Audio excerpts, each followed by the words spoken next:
Assalamualaikum warahmatullahi wabarakatuh. Halo semuanya. Pada kesempatan kali ini, saya akan menyampaikan materi yakni mengenal ekspor dan impor. Sebelum memasuki materi pembahasan, perkenalkan dulu nama saya Muhammad Razak Yogi Setiawan dengan NIM 1903040012. Oke, selanjutnya kita akan memasuki pada materi pembahasan. Apa itu ekspor?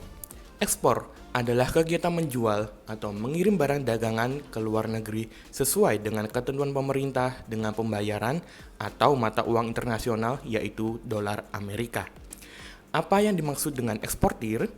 Eksportir adalah perusahaan atau orang yang melakukan kegiatan ekspor. Apa itu impor? Impor adalah kegiatan dari perdagangan dengan cara memasukkan barang-barang dari luar negeri sesuai dengan ketentuan pemerintah dengan melalui pembayaran valuta asing. Sedangkan importir adalah orang yang melakukan kegiatan impor. Kegiatan ekspor. Kegiatan ekspor adalah kegiatan memasok suatu komoditi ke negara lain atau kepada orang asing dengan pembayaran menggunakan valuta asing. Dalam kegiatan ekspor ini biasanya menggunakan bahasa asing. Pelaksanaan ekspor dilakukan oleh seorang eksportir. Kegiatan impor. Setiap importir harus memiliki izin kegiatan pengimporan barang dari pemerintah. Izin dari pemerintah kepada importir dikeluarkan dalam bentuk TAPI atau kepanjangan dari Tanda Pengenal Pengakuan Importir, di mana jenis komoditas yang dapat diimpor disebutkan dalam izin tersebut. Selanjutnya, tujuan. Tujuan dari kegiatan ekspor adalah yang pertama, meningkatkan laba perusahaan melalui perluasan pasar serta untuk memperoleh harga jual yang lebih baik. 2. Membuka pasar baru di luar negeri sebagai perluasan pasar dalam negeri. 3. Memanfaatkan kelebihan komoditas yang telah dimiliki. 4.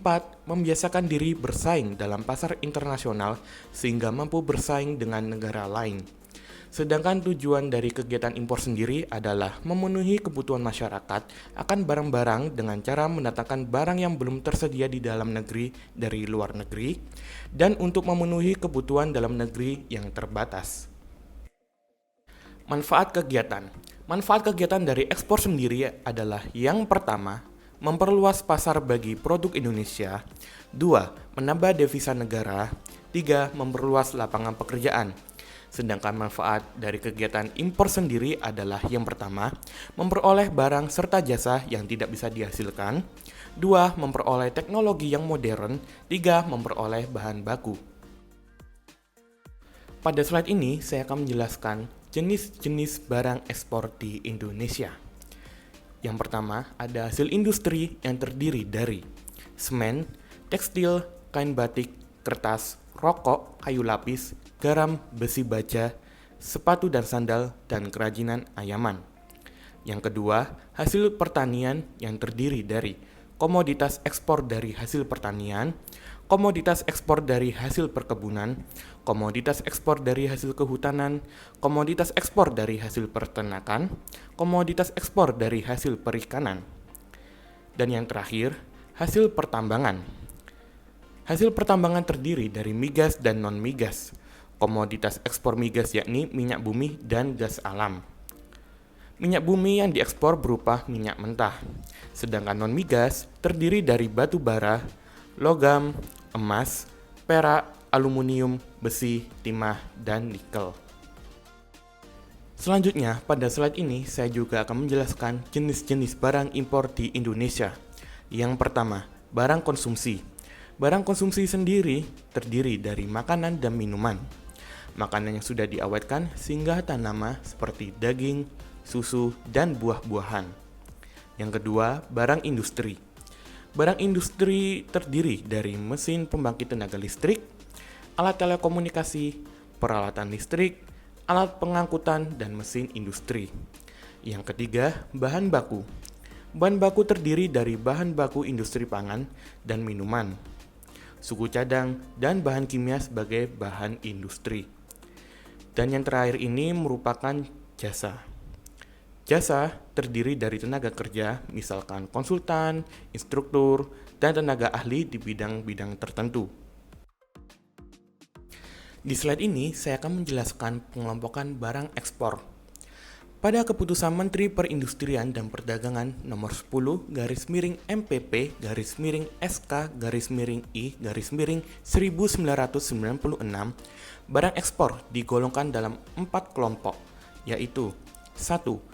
Barang yang diatur tata niaganya, yakni berupa tekstil dan produk tekstil, kerajinan rotan, kayu dan produk kayu, barang hasil industri, kerajinan kayu cendana, kopi, dan cengkih. 2. Barang yang diawasi ekspornya. Ada kacang kedelai dalam kondisi pecah ataupun utuh, padi dan beras, tepung gandum, tepung beras, tepung jagung, dan tepung gandum hitam, tepung halus dan tepung kasar dari kacang kedelai, gula tebu atau bit dalam bentuk padat, ternak hidup seperti sapi dan kerbau, binatang liar, dan tumbuhan alam yang dilindungi secara terbatas, jenis hasil perikanan dalam keadaan hidup, inti kelapa sawit, pupuk urea, emas, dan perak dalam berbagai bentuk, minyak dan gas bumi, serta timah. 3. Barang yang dilarang untuk diekspor, yakni ada jenis ikan arwana, benih ikan sidat, ikan hias air tawar botia, macerantu, ukuran di atas 15 cm, udang gala atau udang air tawar di bawah ukuran 8 cm, dan udang Penaeidae. Binatang liar dan tumbuhan liar yang dilindungi secara mutlak, kulit mentah, binatang melata atau reptil, karet bongkah, limbah dari besi tuang dan baja stainless, sisa dari tembaga, kuningan rongsokan, barang kuno yang bernilai kebudayaan. 4. Barang yang bebas ekspor, yakni mempunyai surplus produksi atau kelebihan jumlah produksi sehingga belum dapat dikonsumsi seluruhnya di dalam negeri. Mempunyai keunggulan-keunggulan tertentu seperti langka, murah, mutu baik atau unik jika dibandingkan dengan komoditi serupa yang diproduksi oleh negara lain. Dan komoditi sengaja diproduksi untuk tujuan ekspor. Komoditi itu memperoleh izin pemerintah untuk ekspor.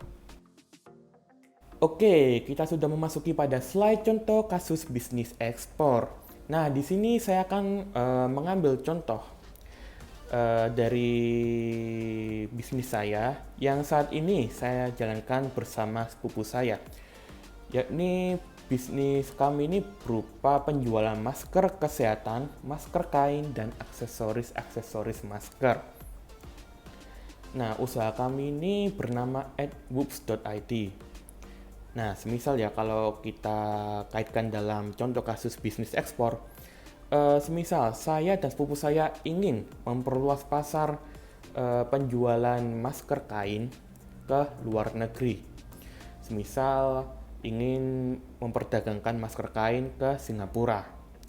Maka dari itu, kami dapat dikatakan sebagai eksportir dikarenakan kami telah melakukan kegiatan ekspor berupa penjualan barang dagang yakni masker kain ke Singapura atau ke luar negeri. Nah, yang terakhir ini adalah contoh kasus bisnis impor.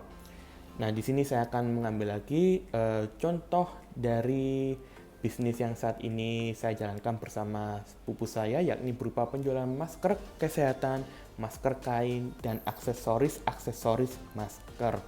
Yang dimana usaha kami bernama @woops.id. Oke, semisal kita kaitkan dengan contoh kasus bisnis impor ya. Nah, saya dan sepupu saya ini mengetahui bahwa Cina itu loh memproduksi tekstil dengan kualitas yang baik dan bagus. Nah, saya dan sepupu saya selaku pedagang masker kain di Indonesia ingin membeli atau mendatangkan kain dari Cina yang nantinya akan sebagai pelengkap bahan dagangan kami untuk membuat masker kain. Nah, di situ saya dan sepupu saya dapat dikatakan sebagai importir. Kenapa demikian? Karena kami telah melakukan kegiatan impor yang dimana membeli barang dagangan dari luar negeri ke dalam negeri. Sekian presentasi yang dapat saya sampaikan pada kesempatan kali ini. Terima kasih dan kurang lebihnya mohon maaf. Nun wal kolami wa ma yasturun. Wassalamualaikum warahmatullahi wabarakatuh.